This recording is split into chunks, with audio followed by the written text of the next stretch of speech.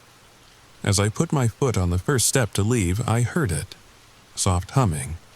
A simple, childlike melody from the far corner of the basement. "Hello?" I called again, my voice embarrassingly unsteady. "Is someone there?" The humming stopped abruptly. I practically ran up the stairs, slamming the door behind me. By the time I finished my self-guided tour of the 1st floor, dusk had fallen. I made myself a simple dinner, then sat at the kitchen table to review the historical documents Walter had left. The Blackwood Estate was built in 1876 by lumber baron Thaddeus Blackwood for his young bride, Elizabeth. The couple had 3 children, but only one. A daughter named Virginia survived to adulthood. 2 sons died in tragic accidents. Thaddeus himself died in 1899 of what the papers delicately referred to as melancholia. The last page was different. A newspaper article from 2010. The headline read, "Local teen missing after Halloween, dare at Blackwood Estate." According to the article, a 17-year-old boy named Jason Miller had been dared by friends to spend Halloween night alone in the supposedly haunted house. When his friends returned to pick him up the next morning, he was nowhere to be found. His final text message, sent at 3:17 a.m., read simply, Something is in here with me. I can hear it breathing. I pushed the article away, suddenly regretting having read it as night fell. Outside the kitchen windows, darkness had settled completely. In the reflection of the window above the sink, I could see myself sitting at the table, but I could also see someone standing in the doorway behind me. A dark silhouette, perfectly still. Heart pounding, I spun around to face the empty doorway. There was no one there. I decided it was time for bed. According to the map, the master bedroom was on the second floor. The wooden steps creaked rhythmically beneath my feet as I climbed the stairs, almost like they were playing a melody. The master bedroom was larger than my entire apartment back in Boston. A massive 4-poster bed dominated the space. After a quick shower, I turned out the bedside lamp and slid under the covers. I stared up at the darkened canopy above me, listening to the absolute silence of the house. Just as I was beginning to drift off, I heard it. A soft creak, like someone placing their weight carefully on a floorboard. Then another, and another. Slow, deliberate footsteps moving down the hallway toward my room. I lay perfectly still as the footsteps stopped directly outside my door. The brass doorknob began to turn slowly, the mechanism inside it clicking softly. I watched, paralyzed, as the door began to open, a sliver of deeper darkness appearing between door and frame. And then, a clock somewhere in the house began to strike midnight, the sound so sudden and loud that I jerked upright in bed. When I looked back at the door, it was closed. Had I imagined it? With shaking hands, I got out of bed and locked the door.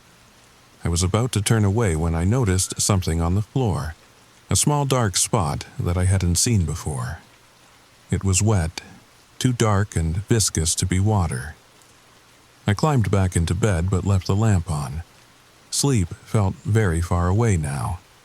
I picked up my phone, hoping to distract myself, but there was no signal. As I set the phone back down, the lamp beside my bed flickered once, twice, and then went out, plunging the room into darkness. The pitch blackness was absolute. I fumbled for my phone, the screen's blue glow providing just enough light to see the outlines of furniture. I was about to set my phone down when a notification banner slid across the top of the screen. A text message. But that was impossible. I had no service. I opened the message.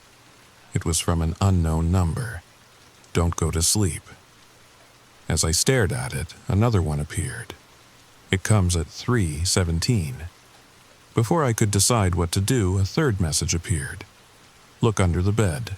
Another notification. I can hear you breathing. I threw the phone down as if it had burned me. When I picked it up again and pressed the power button, nothing happened. The battery, which had been at 30%, was completely drained. In the new darkness, I became acutely aware of the silence again. No, not silence. There was a sound. Breathing. Not my own. It seemed to be coming from under the bed. This is ridiculous, I whispered to myself. You're a grown adult. But the breathing continued. Moving as quietly as possible, I shifted to the center of the mattress, pulling my knees up to my chest. Eventually, exhaustion began to overcome terror. My eyelids grew heavy despite my best efforts to keep them open. Just as I was about to lose the battle with consciousness, a new sound cut through the darkness. A child's laughter, high and clear, coming from somewhere down the hallway. The laughter came again, followed by the patter of small running feet. Then a door slammed, the sound echoing through the house like a gunshot. With trembling hands, I reached for the bedside table drawer and found a heavy metal flashlight. I unlocked the bedroom door and stepped into the hallway, sweeping the beam in both directions. "Hello?" I called out. "Is someone there?" No response, just the echo of my own question fading away. I began moving down the hallway, testing each door as I passed. Most were locked, but the third one on the right opened when I turned the knob. It was a child's bedroom, frozen in time. A small bed with a patchwork quilt. a rocking horse in one corner, a collection of porcelain dolls on a shelf, their painted eyes seeming to follow me. I backed out quickly, closing the door behind me. As it latched shut, I heard it again. The child's laughter, now coming from the floor above. The third floor. The floor Walter had explicitly told me was off limits. I turned to head back to the master bedroom when a cold draft brushed past me, carrying with it a whispered word that sounded like my name. "Alex!" "Who's there?" I demanded, my voice cracking. The whisper came again. "Alex, come play with us." Us, not me. Us. At the end of the corridor, where I was certain there had been a blank wall before, was a door, a narrow door, barely the height of an average adult, with a curved top. It was slightly ajar, a thin line of pale blue light visible in the crack. Step by step I approached it, the floorboards creaking beneath my weight in that same rhythmic pattern I'd noticed earlier. It almost sounded like they were spelling out a word with each creak. Come, come, come. When I reached the door, I hesitated, my hand hovering near the tarnished brass doorknob. The blue light spilling from inside pulsed gently, like a heartbeat. Beyond was a narrow staircase, spiraling upward. Each step was illuminated by that same pale blue light that seemed to emanate from the very air. Against every rational thought, I began to climb the stairs, which curved around far more times than should have been possible given the height of the house. I felt like I'd been climbing for hours, though my watch showed only minutes had passed. Finally, I reached the top. Another door, identical to the one below, stood closed before me. Before I could decide whether to open it, it swung inward, seemingly of its own accord. Beyond was a long corridor with the doors painted different, vibrant colors lining both sides. All were closed except for one, halfway down on the left. It was painted a cheerful yellow, and warm light spilled from the open doorway. Again, that child's laughter echoed down the hallway, now clearly coming from the yellow room. I approached cautiously. Unlike the rest of the house, this room was bright and modern. It looked like a teenager's bedroom from today, not the 1800s. Posters of current pop stars on the walls, a laptop on the desk, a smartphone charging on the nightstand. Sitting cross-legged on the bed was a boy of about 17, with dark hair and pale skin. He was focused intently on a handheld video game console. "Hello," I said cautiously. The boy looked up, his expression changing from surprise to relief. "Oh, thank God," he said. "Are you real? Please tell me you're real." Yes, I'm real," I replied, confused. "I'm Alex Turner. Who are you?" He set the game aside and stood up. "I'm Jason Miller." The name hit me like a physical blow. Jason Miller, the missing teenager from the newspaper article. The one who had disappeared in 2010 after spending Halloween night in this house. "That's not possible," I said. "Jason Miller disappeared 15 years ago." He looked confused. 15 years? No, that can't be right. I've only been here a few days, maybe a week at most. What's today's date? April 19th, 2025, I told him. His face went slack with shock. "No, that's not possible. I came here on Halloween night 2010. He showed me his student ID and his phone, an old iPhone model that had been cutting edge in 2010. The date displayed was October 31st, 2010, and the time was frozen at 3:17 a.m. "What happened that night?" I asked. "It was a stupid dare," he explained. "My friends and I were always exploring places we shouldn't. They dared me to spend Halloween night alone in the haunted Blackwood estate. Everything was fine at first. I was texting jokes to my friends about the creepy furniture. Around midnight I started hearing things. Footsteps. Whispers." He continued, "Around 2 a.m. I heard a child laughing. I followed the sound upstairs and found a door I hadn't noticed before. A small door with a curved top. I found this room. It felt safe compared to the rest of the house. So you decided to stay, I guessed. Just for a little while." I texted my friends one last time at 3:17, telling them something was in the house with me. Then my phone died. When it turned back on, it was stuck like this, frozen in time. According to Jason, he'd tried to leave, but the door would lock behind him. Sometimes it would open again, allowing him to explore the weird hallway with the colored doors. "Have you seen anyone else up here?" I asked. I keep hearing a child laughing. "Her? Yeah, I've seen her. A little girl in an old-fashioned dress. I think she's the one who brings people up here." Jason told me about a journal he'd found in one of the rooms that belonged to Elizabeth Blackwood. After her sons died, she believed the house itself had taken them, that it was somehow hungry. She wrote about hearing her dead children's voices in the walls and doors appearing where there weren't doors before. She believed the house exists in multiple times simultaneously, Jason said, that certain rooms connect different periods, and that something lives in the walls, something that feeds on fear and despair. "So, what do we do?" I asked.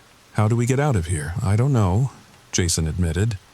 "I've been trying to figure that out for what felt like days to me, but apparently has been years outside. Time moves differently up here." As we spoke, the lights flickered. The warm atmosphere of the room seemed to dim, the air noticeably cooler. "She knows we're talking about her," Jason whispered. "She doesn't like that." A shadow passed across the crack beneath the door, followed by a soft giggle. "Jason," a high, sweet voice called. "I know you're in there. I've brought you a new friend to play with." My blood ran cold. She knew I was here. "Let me in, Jason," the voice continued. "It's not nice to hide from me." Jason shook his head frantically at me, his finger pressed to his lips. "If you don't let me in," the voice whispered, "I'll have to get angry. You don't want me to get angry, do you?" The temperature plummeted. I could see my breath clouding in front of me. The lights dimmed further until we were in near darkness. "Last chance," sang the voice, no longer sweet but hard and cold. "Open the door, Jason." When Jason didn't move, nails dragged slowly down the outside of the door from top to bottom. Then silence. A deafening bang suddenly shook the door, as if something had slammed into it with tremendous force. Another bang, and the door visibly bulged inward, the wood splintering around the lock. "She's never done this before," Jason said, panic rising in his voice. A third impact, and the lock tore free. The door flew open, but there was no little girl, only impenetrable darkness that began seeping into the room like black smoke. "We have to get out of here," Jason shouted, pulling me toward the window, which now showed the night sky and stars. "We have to jump," he said. "There's a roof below." I let him help me onto the windowsill. "You first," Jason said. "I'll be right behind you." I lowered myself from the windowsill and dropped onto the sloped roof below. Looking up, I saw Jason still standing in the window, a look of confusion on his face. "Jason," I called. "Jump!" He reached a hand out through the window, but it seemed to meet resistance, as if an invisible barrier had formed. His expression changed from confusion to horror. "I can't," he shouted. "Something's blocking me." Behind him, the darkness had consumed almost the entire room, reaching tendrils toward him. "Alex," he called desperately. "If you get out, tell them what happened to me. Tell them I'm still here." The darkness engulfed him. For one terrible moment, I could see a silhouette against the black, then that too was gone. The window slammed shut with such force that I heard the glass crack. Then it rippled and distorted until the window was gone, the wall smooth brick as if no opening had ever existed. I found a drain pipe and carefully climbed down to the ground.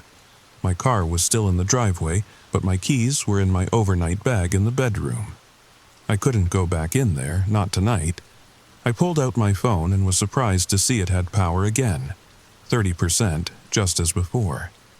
Even more surprising, I had service. Without hesitation, I dialed 911. Sheriff James Hollister arrived 20 minutes later with 2 deputies. I told them about Jason Miller, knowing how crazy it sounded. The 3rd floor of the Blackwood estate has been sealed off for decades. Sheriff Hollister said skeptically.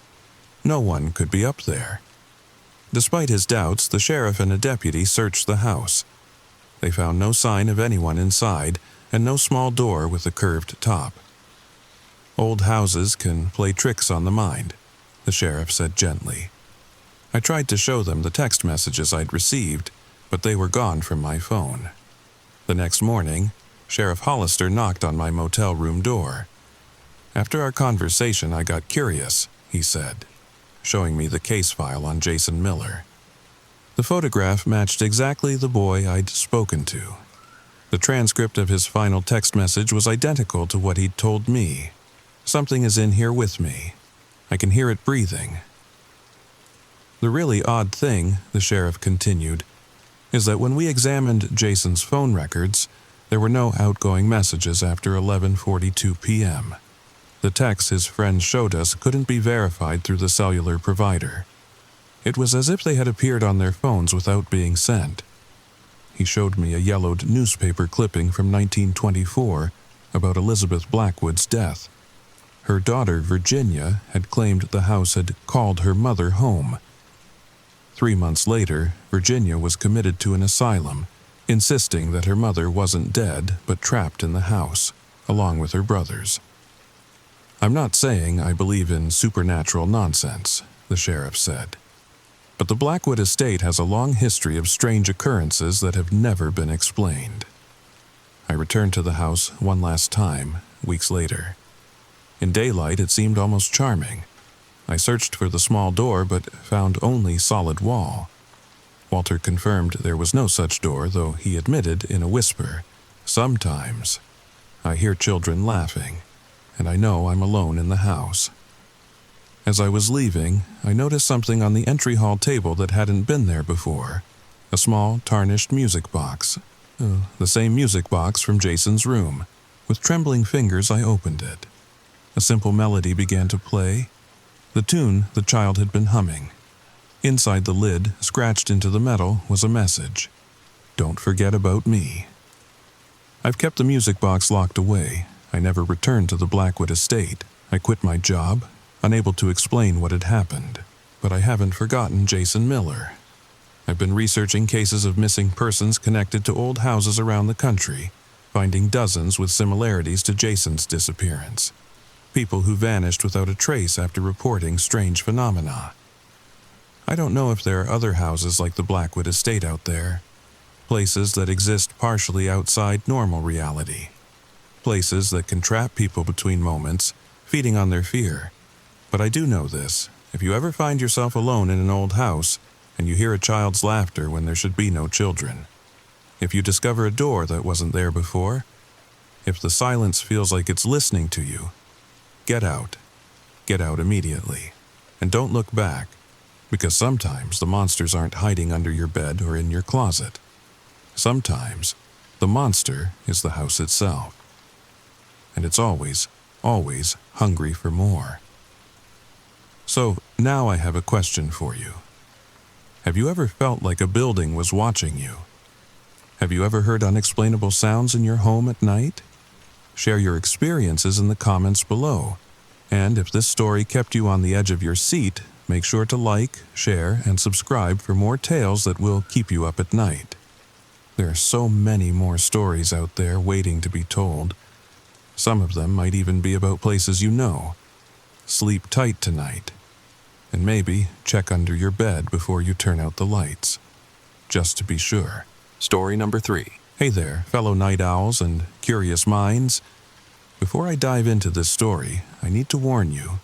What you're about to hear isn't just another internet legend or campfire tale. This is my personal experience. My life hasn't been the same since that night. And after hearing this, yours might change too.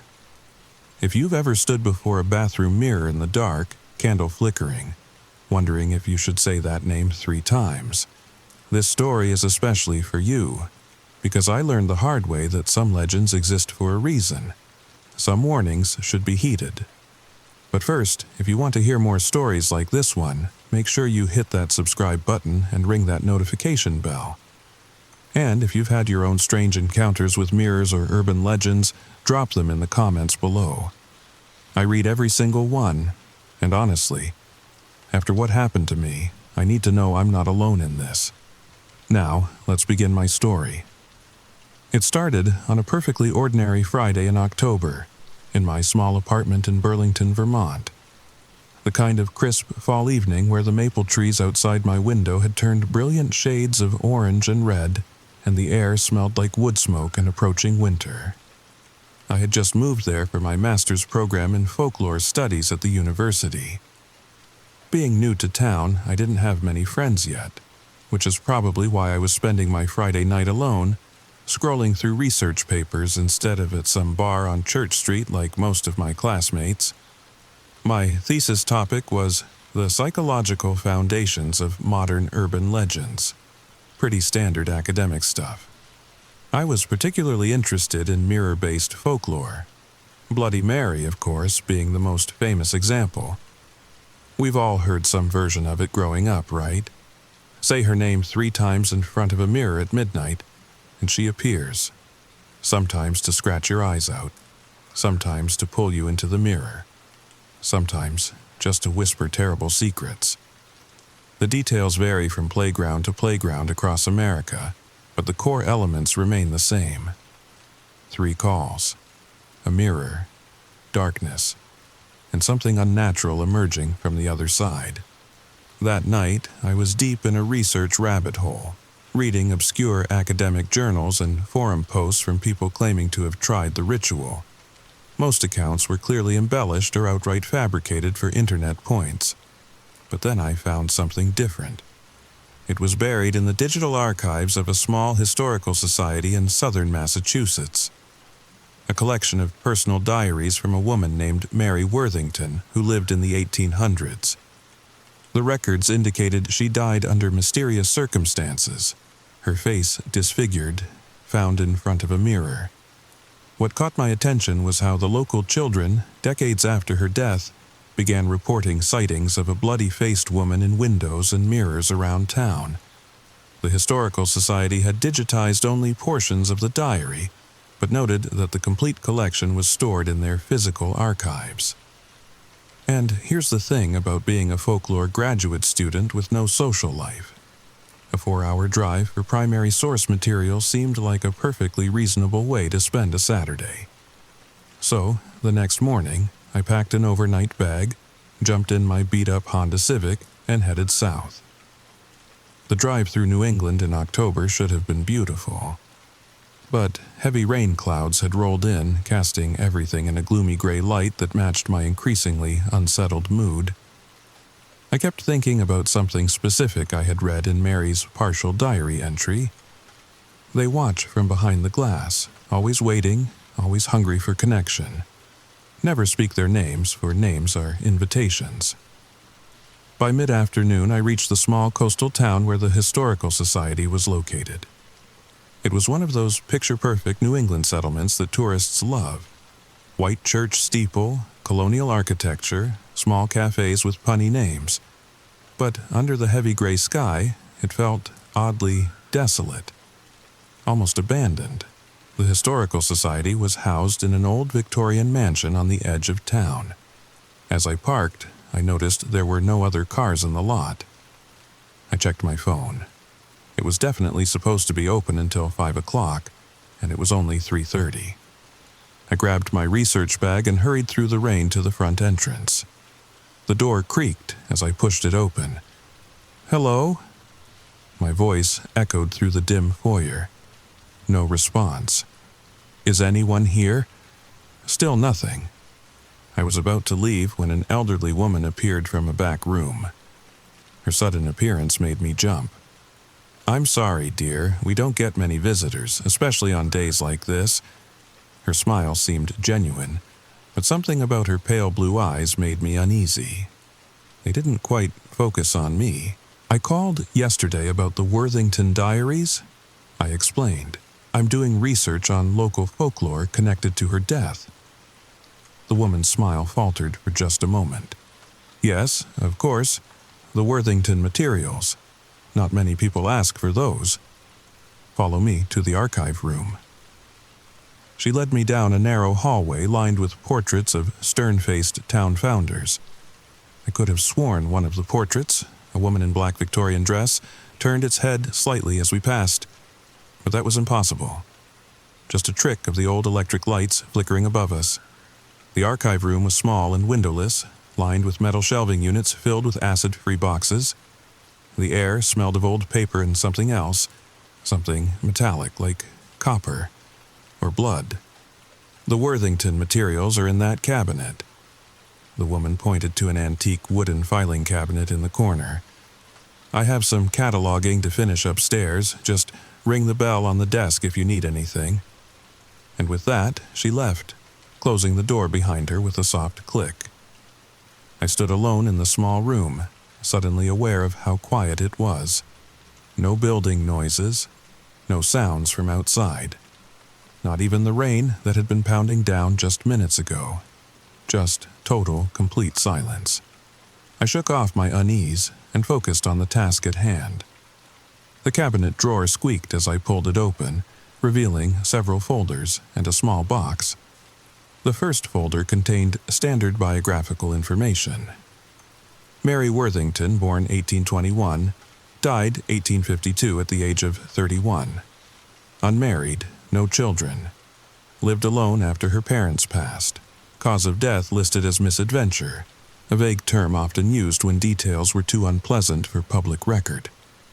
The second folder held newspaper clippings about her death.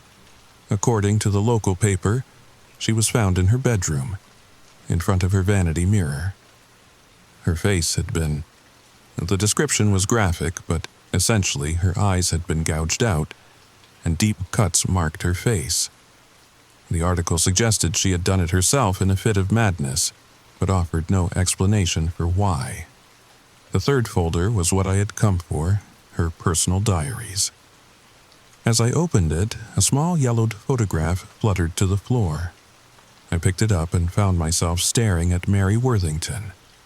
She was beautiful in that severe 19th century way, dark hair parted in the middle and pulled back tightly, high cheekbones. But her eyes were what captured me, dark, intense, and somehow familiar, as if I'd seen them before, not in a photograph but in person. I set the photo aside and began reading the diaries. The early entries were mundane, daily life in a small New England town. But about 6 months before her death, the tone changed dramatically. She began writing about strange experiences with her mirrors. I saw someone else today. Not my reflection, but another's face, just for a moment, watching me from behind my own eyes. They are trying to speak to me through the glass. I hear them whispering my name when I pass reflective surfaces. I've started covering all mirrors in the house at night. They are most active in darkness. As I read, the room seemed to grow colder. I pulled my sweater tighter around me and continued reading, unable to stop despite the growing knot of dread in my stomach. The final diary, from the weeks before her death, contained increasingly frantic entries. Mary wrote about making contact with something through her bedroom mirror. Something that claimed to be trapped. Something that needed her help to cross over. Something that told her there was a ritual that could open the way. The very last entry, dated the day before her death, read simply, "I know what I must do now. 3 times I must speak. 3 times I must invite. The glass will break between our worlds, and what is trapped will be free. What is free will be trapped." A fair exchange. My name for hers. That was it. No explanation of what name she planned to say. No details about the ritual beyond what she'd already mentioned. Just that cryptic final entry. I checked my watch. 5:45 p.m. I had been reading for over 2 hours, completely losing track of time. The Historical Society should have closed at 5 o'clock, but no one had come to tell me to leave. In fact, I hadn't heard any sounds from elsewhere in the building for hours. I gathered my notes and returned the materials to the cabinet. As I turned to leave, I noticed something odd about the wall opposite me. There was a rectangular shape, slightly lighter than the surrounding wallpaper, as if something had hung there for years and recently been removed. I moved closer to examine it. The shape was about the size of a medium mirror, and at its center was a small tear in the wallpaper. I couldn't help myself. I reached out and touched it. The wallpaper crumbled under my fingers, revealing not wall, but glass beneath. I pulled away more of the brittle paper, uncovering an antique mirror built into the wall itself. Its ornate frame was tarnished with age, the glass cloudy and spotted. But it was definitely a mirror, hidden behind wallpaper in a windowless archive room. "What are you doing?" The elderly woman's voice came sharply from behind me, causing me to spin around with a gasp. She stood in the doorway, her previous friendliness gone. "That area is off limits. You need to leave now. We're closed." "I'm sorry, I just noticed. Now, please." Her voice left no room for argument. As she escorted me briskly through the building, I tried asking about the hidden mirror, about Mary Worthington's final diary entry, but she remained silent until we reached the front door. "Some knowledge isn't meant to be pursued, young lady," she said as she practically pushed me outside. "Some questions are invitations to things you don't understand." And with that, she closed the door firmly behind me. I stood on the porch, rain once again pouring down around me. The sky had darkened considerably, and the street lamps were now lit, casting yellow pools of light on the wet pavement. I hurried to my car, my mind racing with questions. The small motel where I'd booked a room was just on the outskirts of town, a classic American roadside setup with doors facing the parking lot and a flickering neon sign. By the time I checked in, it was past 7 p.m., and my stomach was growling. The bored teenager at the front desk recommended a diner about a mile back toward town, so after dropping my bags in the room, I headed there. The diner was nearly empty, just a couple of truckers at the counter and an elderly couple in a booth near the back. I slid into a booth by the window and ordered coffee and a grilled cheese sandwich. While waiting for my food, I spread out my notes from the Historical Society. Something about Mary's final diary entry kept nagging at me. My name for hers. What did that mean? Whose name was Mary planning to speak? And why did she believe it would break the barrier between worlds? The waitress brought my food, giving my scattered papers a curious glance. "Working on a school project, honey?" she asked. "Something like that," I replied, gathering my notes to make room for the plate. "I'm researching Mary Worthington. She lived here in the 1800s. The waitress's friendly expression froze. "Mirrors, Mary?" she asked, her voice suddenly lower. I looked up, surprised. "You know about her?" The waitress, Linda, according to her name tag, glanced around the nearly empty diner before sliding into the seat across from me. "Everyone who grew up around here knows about Mirrors Mary. That's what we called her when I was a kid. She's our local boogeyman. Parents would tell their children not to stare too long in mirrors, especially at night, or Mirrors Mary would pull them through to the other side." My heart beat faster. This was exactly the kind of local folklore evolution I was studying. "And this is definitely based on the real Mary Worthington who died in the 1850s? Linda nodded. "That's what they say.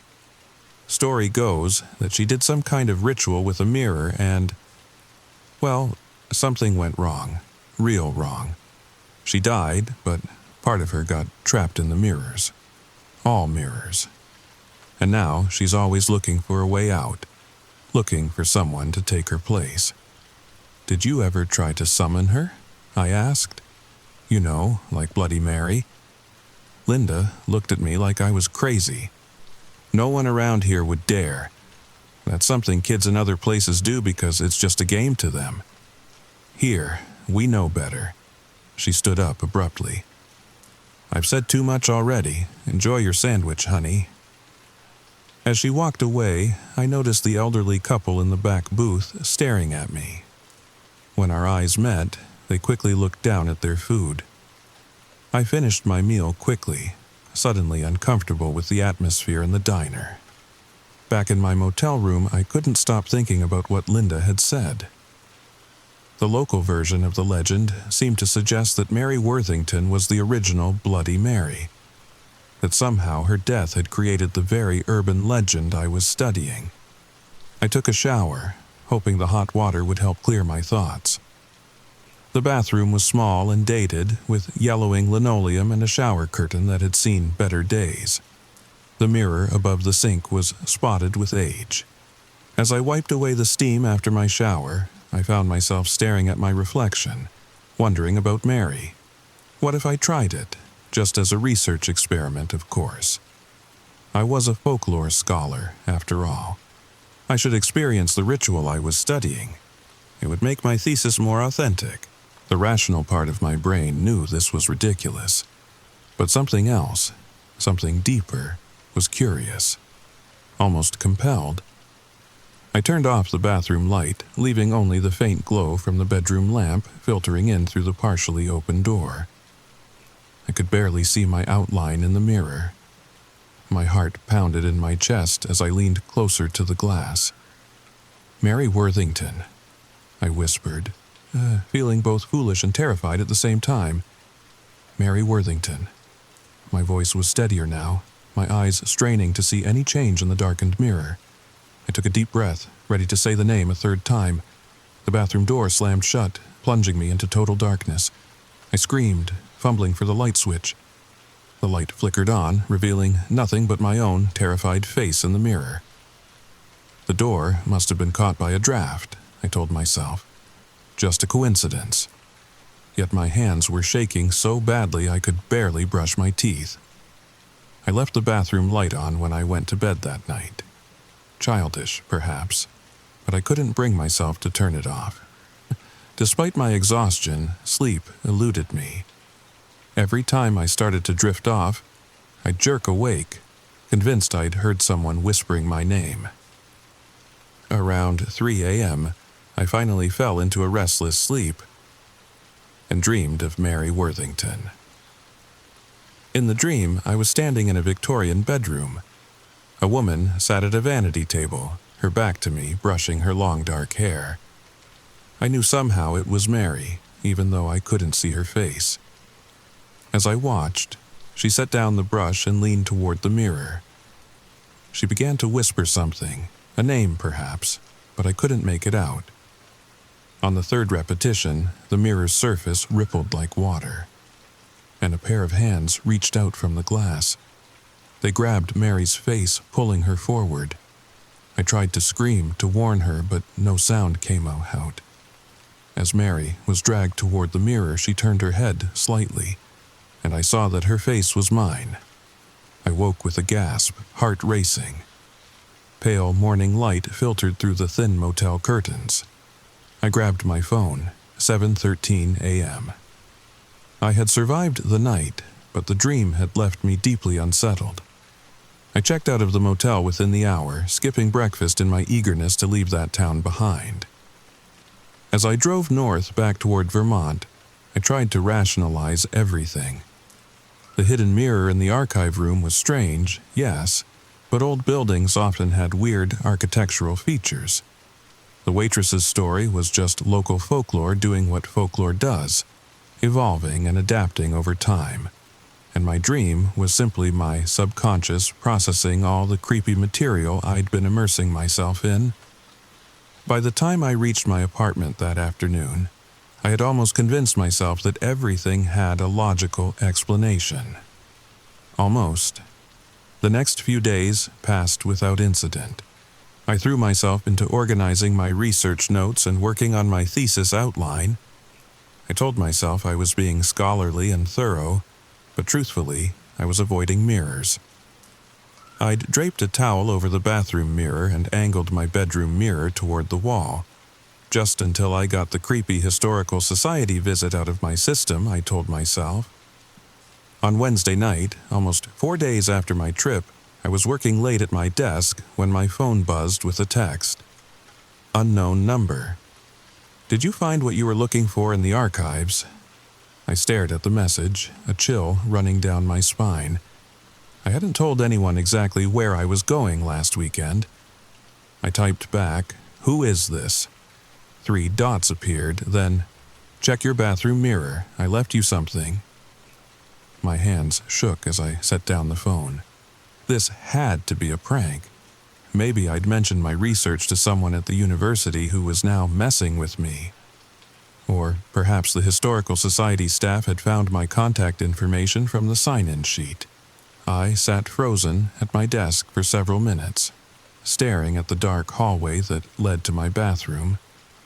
The rational part of my brain said to ignore the text. The curious part, the same part that had gotten me into this whole situation, urged me to look. Curiosity won. I walked slowly down the hallway, phone flashlight illuminating the way. I pushed open the bathroom door and approached the mirror, still covered with the towel. With a deep breath, I pulled the towel down. My reflection stared back at me, pale and frightened in the beam of my phone light. Nothing unusual, no message, no mysterious apparition, just me, looking scared and foolish. I laughed nervously, relief washing over me. It was just a stupid prank after all. That's when I noticed it. A small patch of fog on the mirror, as if someone had breathed on the glass. As I watched, words began to form in the condensation, being written by an invisible finger. "Say my name." I dropped my phone, plunging the bathroom into darkness. I scrambled to pick it up, hands shaking violently. When the light came back on, the mirror was clear. No fog, no writing, nothing. I ran from the bathroom, slamming the door behind me.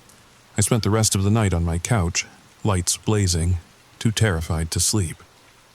Every reflective surface in my apartment seemed suddenly threatening. The black screen of my TV, the glass in picture frames, even the darkened windows felt like they might contain something watching me from the other side. Morning eventually came, and with it, a semblance of rational thought returned. I needed more information. Not just about Mary Worthington, but about mirrors and folklore across different cultures. If I approached this academically, scientifically, I could regain control. Knowledge was power, right?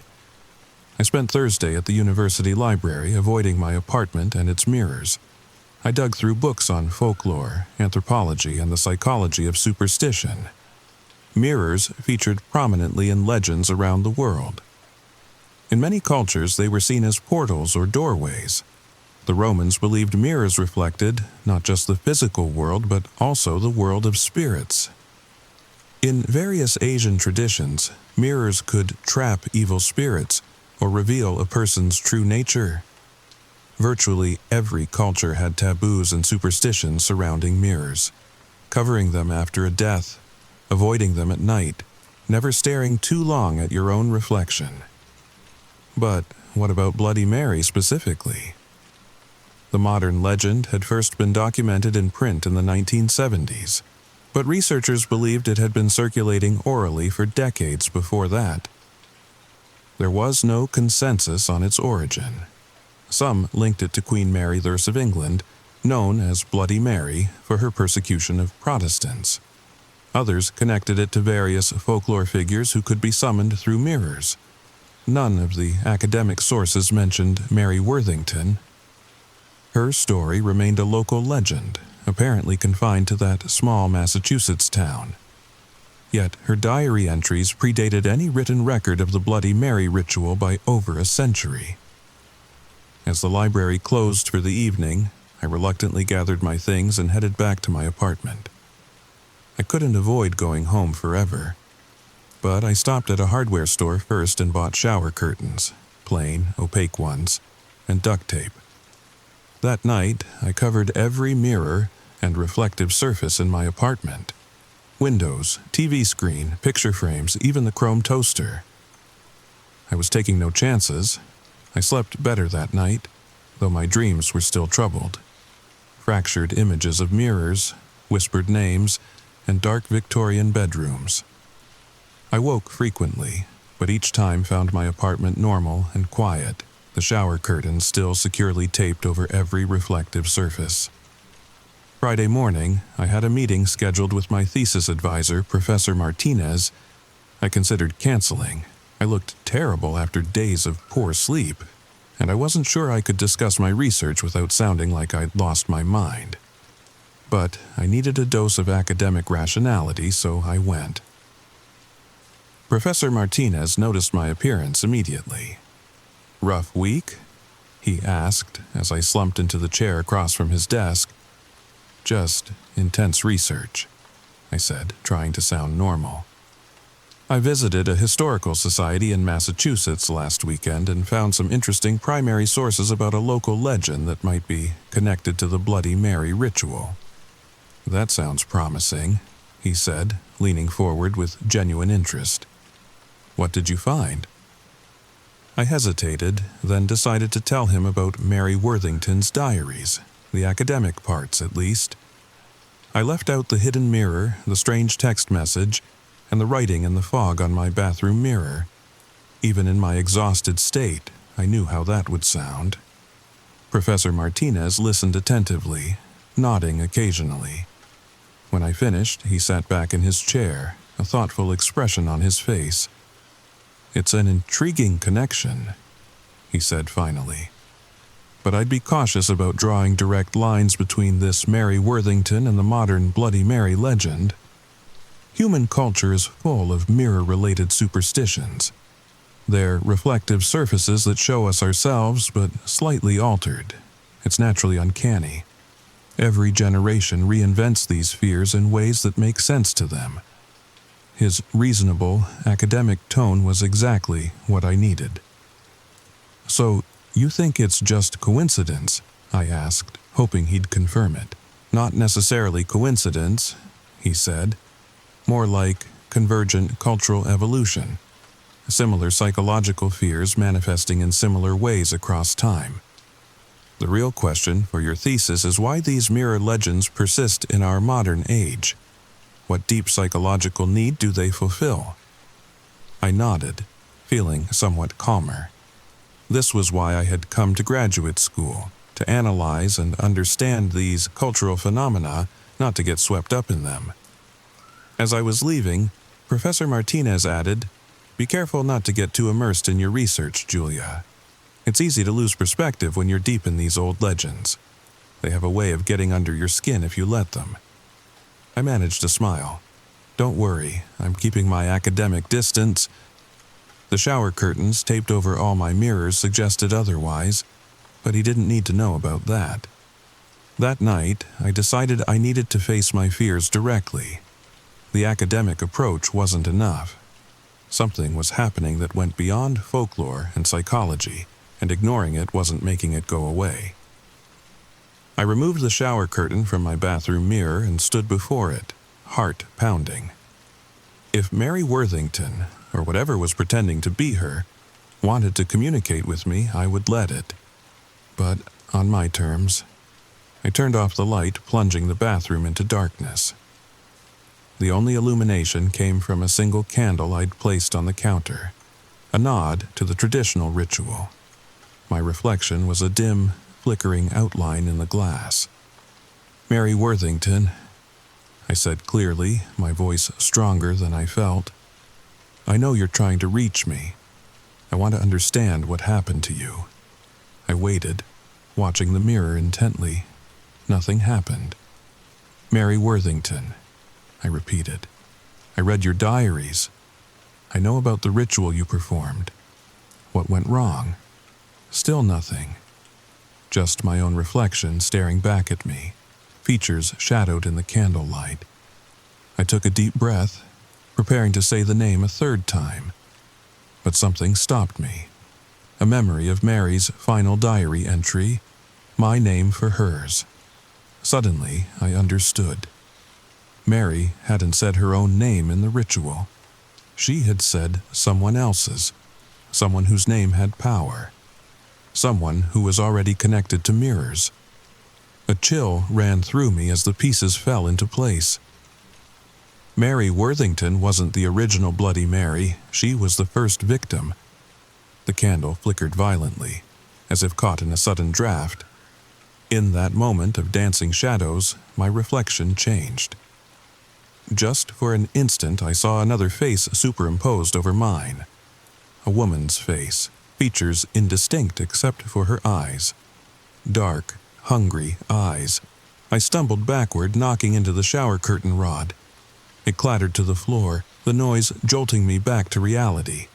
The mirror showed only my frightened face again. But now I knew. Mary Worthington had performed the ritual, calling upon something that was already old in her time.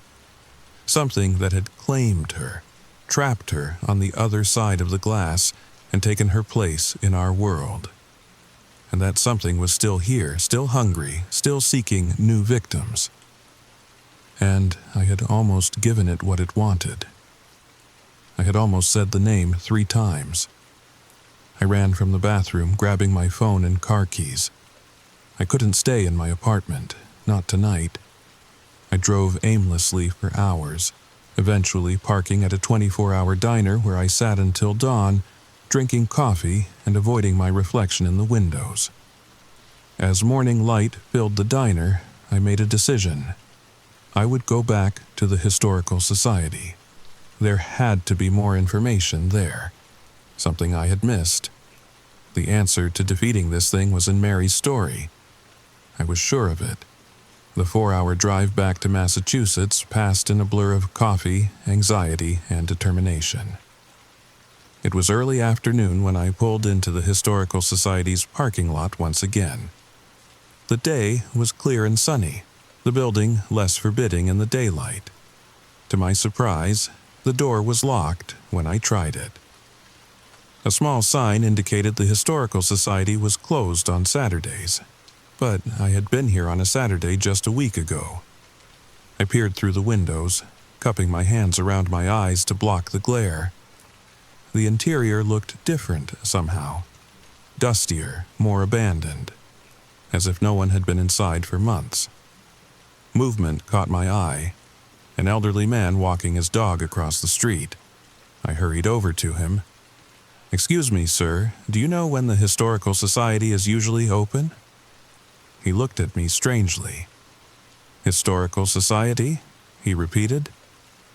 "That building's been vacant for years now." The Historical Society moved to the new library building downtown back in 2018. My blood ran cold. But I was just here last Saturday. I spoke to an elderly woman who showed me to the archives. The man's expression grew concerned.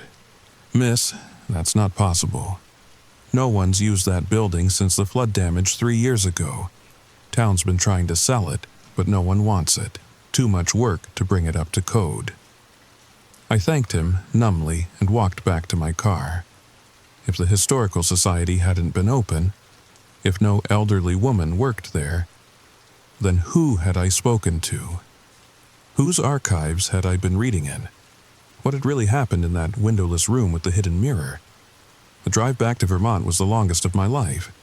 My mind raced with possibilities, each more terrifying than the last. By the time I reached my apartment, one thing was clear. I needed to get rid of every mirror I owned. I spent that evening smashing mirrors. My bathroom mirror, bedroom mirror, even compact makeup mirrors. I wrapped the shards carefully in newspaper and distributed them among several trash bags, which I took to dumpsters across town. I wasn't taking any chances. That night, I slept dreamlessly for the first time in days. Without mirrors, whatever was watching me seemed to have lost its connection. In the following weeks, I changed my thesis topic. Some knowledge isn't worth pursuing. Some questions are indeed invitations. I still study folklore, but I focus now on protective legends, the stories cultures tell to keep themselves safe from the dark. I've never again said that name near a mirror, not even once. I avoid reflective surfaces when possible, especially at night. And I've never returned to that small Massachusetts town. But sometimes, in windows or puddles or the black screen of my phone before it lights up, I catch a glimpse of something watching me from the other side. a woman's face that is not my own. Patient. Waiting. Because that's the truth about the Bloody Mary legend. The secret I uncovered, she's real.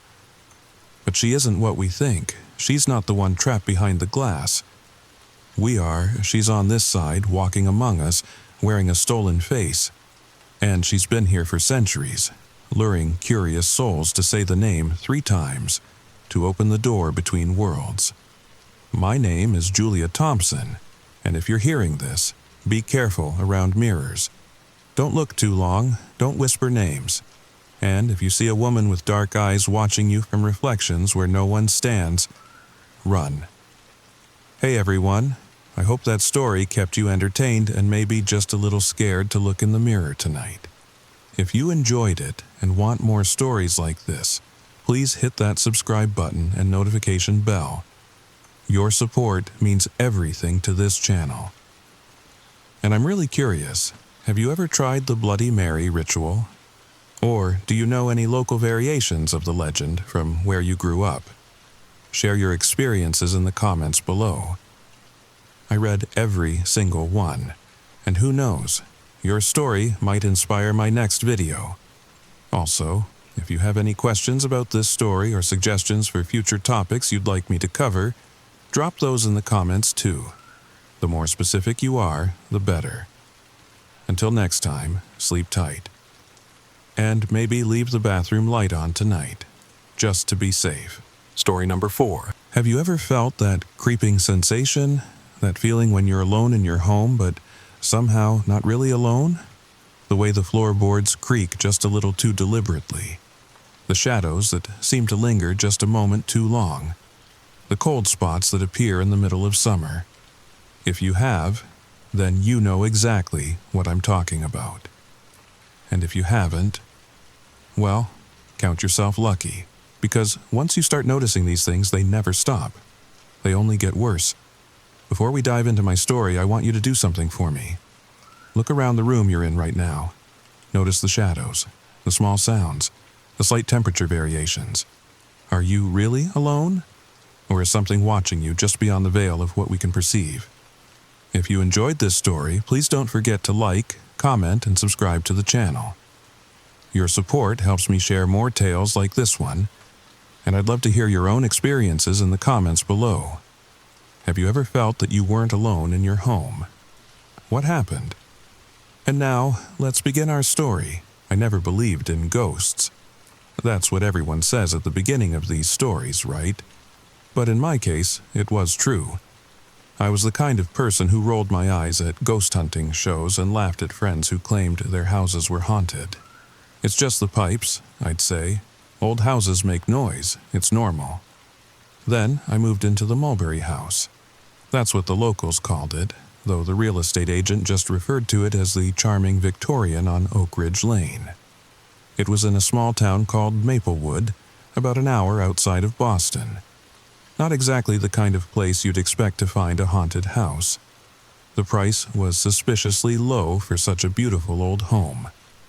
But when you're a recently divorced 35-year-old graphic designer looking for a fresh start, you don't ask too many questions about a good deal. You just take it and run. This place has great bones, the real estate agent, Mrs. Peterson, had said as she showed me around. Just needs someone to love it again. I remember standing in that grand foyer, looking up at the crystal chandelier that must have been hanging there since the 1920s. Sunlight streamed through the stained glass windows, casting colorful patterns across the hardwood floors. For the first time since my divorce, I felt a sense of hope, a new beginning. "I'll take it," I said, before I'd even seen the upstairs. Mrs. Peterson's smile faltered for just a moment. "Don't you want to see the rest?" "No need, this is home, I can feel it." And I could. There was something about the house that called to me, something familiar and comforting, like returning to a place I'd never been before, but somehow knew intimately. The closing was quick, almost too quick. Within 3 weeks I had the keys in my hand and was directing the movers where to put my modest collection of furniture, which looked almost comically small in the spacious rooms of the Victorian.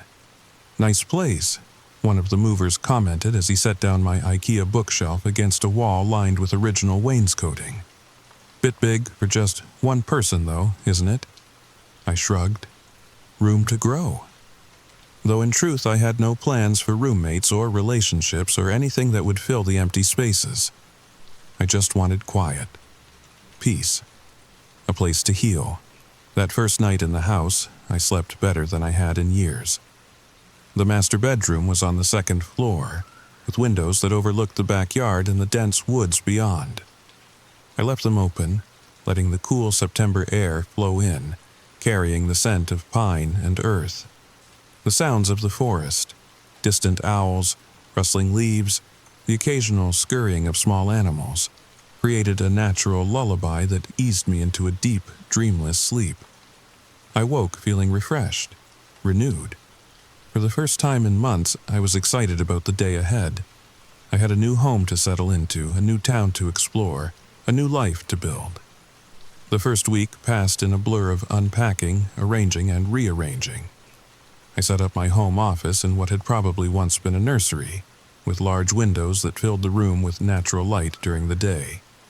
Perfect for my design work. I spent hours in the kitchen, experimenting with recipes I'd always wanted to try but never had the time for. I walked into town and introduced myself to the owners of the small shops and cafes. Everything was perfect. Almost too perfect. And that should have been my first warning. It started with small things. So small that I didn't even register them as unusual at first. I'd leave a coffee mug on the kitchen counter, only to find it in the sink when I returned. I'd close a door, then find it open again minutes later. I'd turn off a light, then pass by the room to see it glowing again. Old house, faulty wiring, I told myself. Uneven floors, making things roll or doors swing open. Logical explanations, rational thoughts. But then came the sounds. The first time I heard it, I was working late in my office. The house was silent except for the soft clicking of my keyboard and the occasional creaking of the old wood as the temperature dropped outside. Then, footsteps. Slow, deliberate footsteps in the hallway outside my office. I froze, fingers hovering over my keyboard. My breath caught in my throat. The footsteps stopped just outside my door. "Hello?" I called out, my voice sounding thin and weak in the empty house. No response, just silence. Slowly, I rose from my chair and moved toward the door. My heart was pounding so hard I could feel it in my fingertips. I reached for the doorknob, turned it, and pulled the door open in one quick motion. Nothing. An empty hallway, dimly lit by the small nightlight I'd plugged in at the far end. I let out a shaky laugh. "Get it together," I muttered to myself. "It's an old house. Old houses make noise." I went back to work, but I couldn't focus. Every few minutes I'd catch myself listening for those footsteps again. They didn't return that night, but something else happened instead. As I was finally heading to bed around 2 a.m., I passed by the master bathroom and saw something from the corner of my eye. A figure reflected in the mirror. Just for a split second. Not my reflection. It was too tall, too dark, too wrong. I whipped around, but, of course, there was no one there. Just my imagination. Just my tired mind playing tricks on me. That night, I didn't sleep as well. I tossed and turned, half convinced I could hear breathing that wasn't my own. When I finally did drift off, I dreamed of corridors that stretched on forever, of doors that opened to reveal more doors, and of something following me, always just out of sight.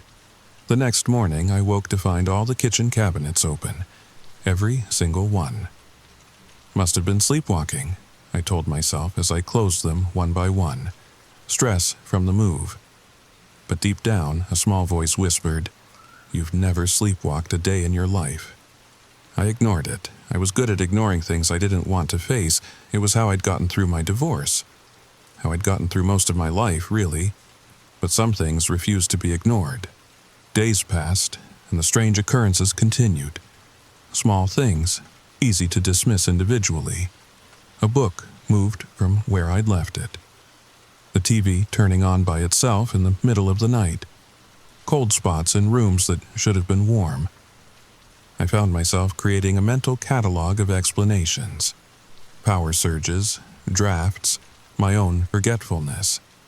But then came the night that changed everything. I'd been in the house for almost 3 weeks.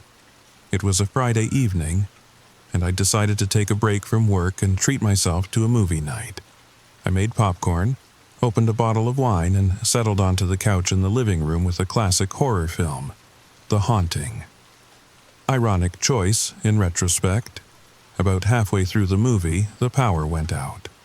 The room plunged into darkness, the only light coming from the faint glow of the moon through the windows. Perfect timing, I muttered, reaching for my phone to use as a flashlight. That's when I heard it. A soft, melodic humming coming from the kitchen. A woman's voice, gentle, yet somehow wrong, like a lullaby sung slightly off-key. I froze, phone in hand, the flashlight beam cutting through the darkness. "Hello?" I called out, my voice shaking despite my best efforts to sound calm. "Is someone there?" The humming stopped. I stood up slowly, my grip on the phone so tight my knuckles ached. I should have been scared, terrified even. But something else was happening instead. A strange sense of familiarity washed over me. I knew that tune. From where I couldn't say, but I knew it as surely as I knew my own name. Drawn by a curiosity stronger than fear, I made my way to the kitchen. The beam of my flashlight bounced across the walls, creating shifting shadows that seemed to move independently of my movements. The kitchen was empty. Of course it was. But it was also freezing cold, my breath clouded in front of me, visible in the beam of the flashlight. "This isn't happening," I whispered to myself. "This isn't real." And then, as if in direct response to my denial, every cabinet door in the kitchen slammed shut simultaneously. The sound was like a gunshot in the silent house, so loud and sudden that I dropped my phone. It clattered to the floor, the light spinning wildly before going out. I stood in the perfect darkness, my heart pounding so hard I thought it might burst from my chest. And then, the humming began again. Closer now. Right beside my ear, I ran, out of the kitchen, through the living room, up the stairs and into my bedroom. I slammed the door shut and leaned against it, gasping for breath. My hands shook as I fumbled for the matches I kept in my bedside drawer, finally managing to light the candle I'd placed there more for decoration than practical use. The small flame cast a warm glow around the room, pushing back the darkness. I sat on the edge of my bed, trying to calm my racing heart, trying to make sense of what had just happened. "It's not real," I said aloud, needing to hear the words. "It's not real. There's no such thing as ghosts." From somewhere in the house came the sound of breaking glass. I didn't sleep that night. I sat on my bed, candle burning beside me, and waited for dawn. Every creak, every whisper of wind against the windows, every subtle shift in the shadows had me tensing, ready to... What? Run? Fight? How do you fight something you can't see? When morning finally came, I was exhausted but determined. I needed answers. I needed to know if I was losing my mind or if... No, I wouldn't even think it. There had to be a rational explanation. I spent the day researching the history of the house. The local library had archives of the town newspaper going back decades, and the librarian, a kind older woman named Margaret, was eager to help. "The Mulberry House?" she asked when I inquired. "Oh, that place has quite a history." My stomach dropped. What kind of history? Margaret's eyes lit up with the enthusiasm of someone about to share a good piece of gossip. "Well, it was built in 1897 by a wealthy merchant named Elijah Mulberry. He lived there with his wife Elizabeth and their daughter Clara. The story goes that Elizabeth died under mysterious circumstances." "Mysterious how?" I asked, my mouth suddenly dry. "Some say she fell down the stairs. Others say she was pushed." Margaret leaned in closer. "And some say Elijah did it. He remarried quite quickly afterward, to his wife's younger sister of all people." I swallowed hard. What happened to them? Elijah died in his sleep about a year later. Heart failure, they said. The second wife, Catherine was her name, lived in the house with Clara until the girl was grown. Then Catherine disappeared one day, just up and vanished. Some folks said she ran off with a traveling salesman, but, Margaret shrugged. Clara always maintained that her stepmother was still in the house, said she could hear her singing late at night. Poor girl was eventually committed to an asylum. Died there in the 1950s, I believe. I felt a chill run down my spine. And the house?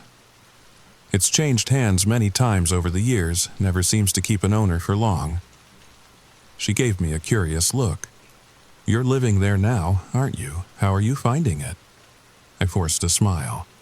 It's charming, lots of character. Margaret nodded, but there was something in her eyes. Concern, maybe, or pity.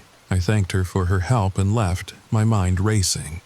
A woman who died mysteriously. A stepdaughter who claimed to hear her singing.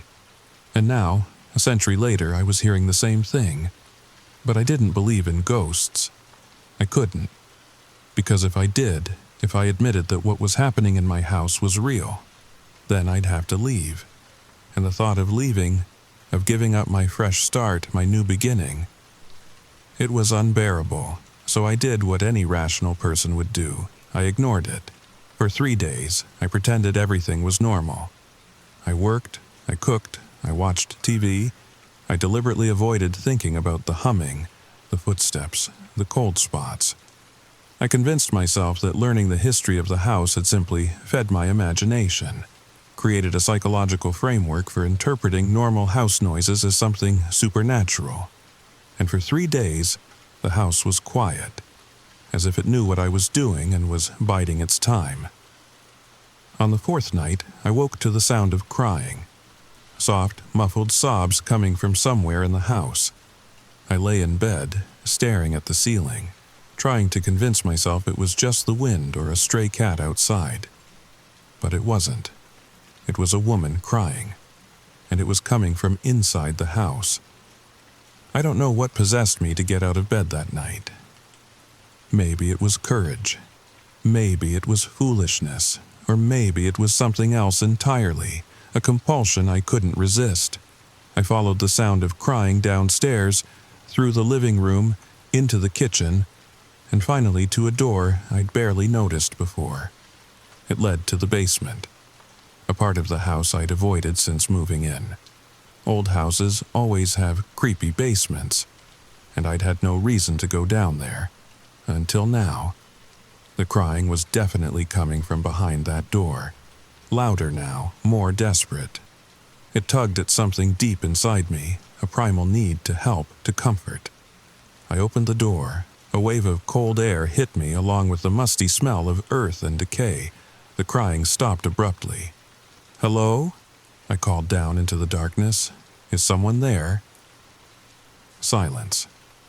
I should have closed the door. I should have gone back to bed, or better yet, packed a bag and left the house entirely. But I didn't. Instead, I grabbed my phone, turned on the flashlight, and began to descend the narrow wooden stairs. The basement was larger than I'd expected, stretching beneath the entire footprint of the house. My flashlight beam caught cobwebs, old furniture covered in dust sheets, abandoned trunks and boxes. The floor was packed earth in some places, cracked concrete in others. "Hello?" I called again, my voice sounding small and insignificant in the vast space. No response, but something caught my eye, a glint of metal in the corner of the room. I moved toward it, stepping carefully around the debris. It was a small, antique music box, tarnished silver, with intricate engravings of flowers and vines. I knelt beside it, brushing away decades of dust. Without thinking, I opened it. A soft, tinkling melody began to play, the same tune I'd heard humming in the kitchen nights before. I knew I should close it, put it down, walk away, but I couldn't move. The melody was hypnotic, stirring memories that couldn't possibly be mine. A woman in a white dress standing at a window, a child's laughter, a sense of peace then. Betrayal, rage, despair. The temperature in the basement plummeted. My breath clouded in front of me. The music box's melody distorted, slowing down, becoming discordant. And then I felt it. A presence behind me. I could see my shadow on the wall in front of me, cast by the flashlight I'd set down. And behind it, another shadow. Taller. Female, reaching out. I spun around, heart racing. Nothing. But the air was thick with something. A palpable emotion. Sadness so deep it was like drowning. Elizabeth, I whispered, the name coming to my lips unbidden. The music box stopped abruptly. The flashlight flickered, then went out. Total darkness enveloped me. And then, in that darkness, a whisper. Help me. I scrambled backward, tripping over something hard, a trunk, maybe, and falling painfully onto the earthen floor. My hand touched something cold and smooth. Metal. I grabbed it instinctively. It was a shovel. The whisper came again, louder this time. Help me. Find me. Find you? I gasped, clutching the shovel like a lifeline. Where? Where are you? Here. I'm here, under the earth. Find me. A terrible understanding began to dawn on me. The missing woman. Catherine. Not missing at all. She'd never left the house, because she couldn't. He buried me here, the voice whispered, now seeming to come from directly beneath me. My own husband, my sister's husband. I should have been terrified, should have dropped the shovel and run, but instead I felt a surge of righteousness, of purpose. I began to dig. The earth was surprisingly soft, yielding easily to the shovel. I dug frantically, driven by a compulsion I couldn't explain. Time lost all meaning. Minutes or hours could have passed. I couldn't tell. My arms ached. Blisters formed and broke on my palms, but I didn't stop until the shovel hit something solid, something that wasn't earth or stone. I fell to my knees, scooping away the remaining dirt with my bare hands. And there it was. A box, a long, narrow box made of rotting wood, a coffin. This was insanity. I was in my basement in the middle of the night, digging up what appeared to be a human grave. I should stop, call the police, let them handle this. But I couldn't stop. My hands moved of their own accord, prying at the lid of the makeshift coffin. It resisted at first, then gave way with a sickening crack. I aimed my phone's flashlight, which had mysteriously started working again, into the opening. And immediately wished I hadn't. There were remains inside, human remains. But not the clean, dry bones I might have expected from a century-old burial. These were preserved, somehow. Desiccated, but recognizable. A woman in a white dress, her features sunken, but still discernible. Dark hair, high cheekbones. Full lips, now stretched tight over teeth in a grimace that might have been a scream. I scrambled back, finally feeling the terror that should have been present all along. This was real. This was happening. I had just discovered a body in my basement. My phone rang, startling me so badly I nearly dropped it into the grave. The caller ID said unknown, but I answered anyway, desperate for any contact with the outside world. "Hello?" I gasped. No response. Just breathing. Then, faintly, the same melody from the music box. I ended the call, hands shaking. I needed to get out of there. Needed to call the police, report what I'd found. I stood up, turning to head back to the stairs. But they weren't there. Or, rather, they were, but not where they should have been. The basement had changed, expanded. The walls were further away, the ceiling higher. And the stairs were on the opposite side of the room now. "This isn't real," I said aloud, my voice echoing strangely. "This is a dream, a nightmare." "Not a dream," came the whisper, now directly behind me. "A memory." I turned slowly, dreading what I might see. She stood there, this woman I'd never met but somehow knew intimately. Catherine. Not the desiccated corpse in the coffin, but as she must have been in life. young, beautiful, sad. "You found me," she said, her voice clearer now. "Now you need to help me." "Help you how?" I asked, surprised by how calm I sounded. "Justice," she said simply. "He killed me, buried me here. No one ever knew. No one ever looked." "Elijah, your husband?" She nodded. "He said I was trying to turn Clara against him, that I was poisoning her mind with stories about what he did to Elizabeth. But I wasn't. I was just trying to protect her." "Protect her from what?" Catherine's form flickered, like a television with poor reception. "From him, from what he was, what he did to us." "What did he do?" But she was fading, her features becoming indistinct, her voice growing fainter. "Find the diary, in the walls, behind the nursery. Find it. Tell our story." And then she was gone. The basement returned to normal. The stairs back where they should be, the dimensions familiar again. The only evidence that anything had happened was the open grave at my feet. I ran up the stairs, slammed the door behind me, and didn't stop running until I was outside, gulping the cool night air, my phone already dialing 911. The police came. They listened to my frantic story, followed me into the basement, and found nothing. No grave, no coffin, nobody. Just an old music box sitting on a dusty trunk. They were kind about it. Suggested I might have had a vivid dream or a hallucination brought on by stress. Recommended a therapist in town. Left me with concerned glances and a sense that I'd made a fool of myself. But I knew what I'd seen, what I'd felt. It was real, all of it. The next morning, bleary-eyed from a sleepless night spent in a hotel, I returned to the house. I was half expecting it to look different in the daylight. Menacing, perhaps, or overtly sinister. But it just looked like a house. My house. Beautiful, old, with great bones. I went straight to what I'd set up as my office, the old nursery, according to the house plans I'd been given when I bought the place. Catherine's words echoed in my mind. Find the diary, in the walls, behind the nursery. I examined the walls carefully. They were covered in vintage wallpaper, a faded pattern of small flowers and leaves. I ran my hands over them, feeling for any irregularities, any sign of a hidden compartment. Nothing. I stepped back, frustrated. Then I noticed something. A slight discoloration in the wallpaper near the floor, in the corner furthest from the door. It was subtle, just a slight difference in how the light hit it. I knelt down, running my fingers over the spot. The wallpaper felt looser here, less adhered to the wall. I pressed harder and felt something give way. A small section of the wall, about a foot square, moved inward slightly.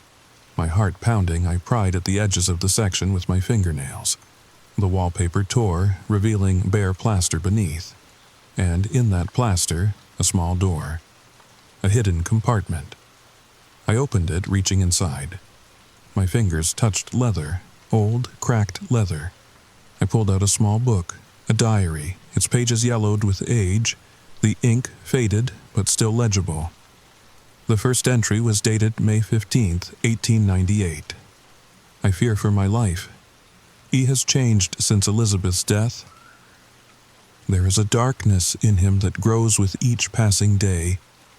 The way he looks at Clara terrifies me. I agreed to marry him to protect her, but I fear I have made a terrible mistake. I read entry after entry, the diary chronicling Catherine's growing fear of her husband, her suspicions about Elizabeth's death, her determination to protect her stepdaughter from a man she had come to believe was a monster.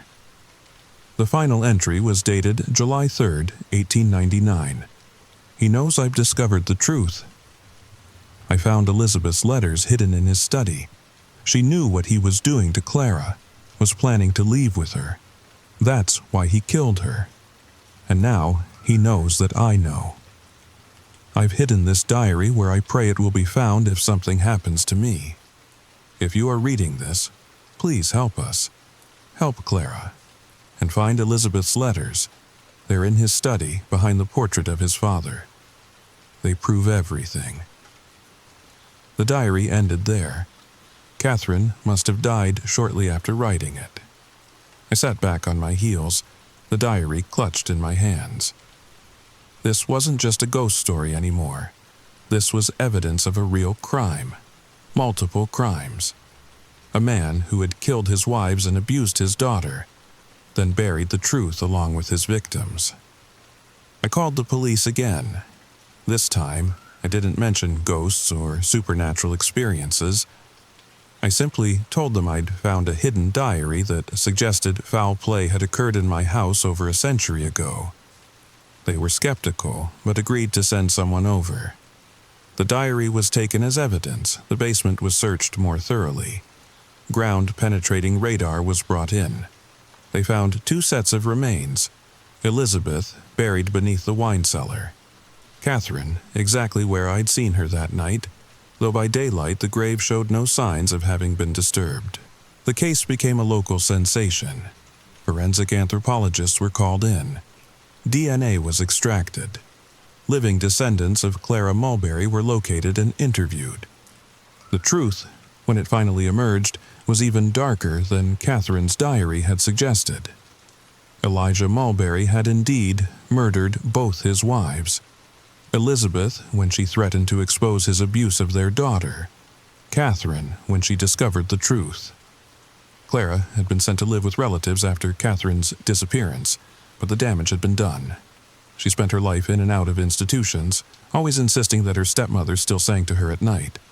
As for the house, my house, it became something of a local landmark.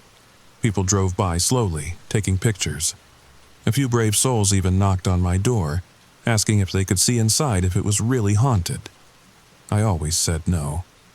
Not because I was afraid of them seeing something supernatural.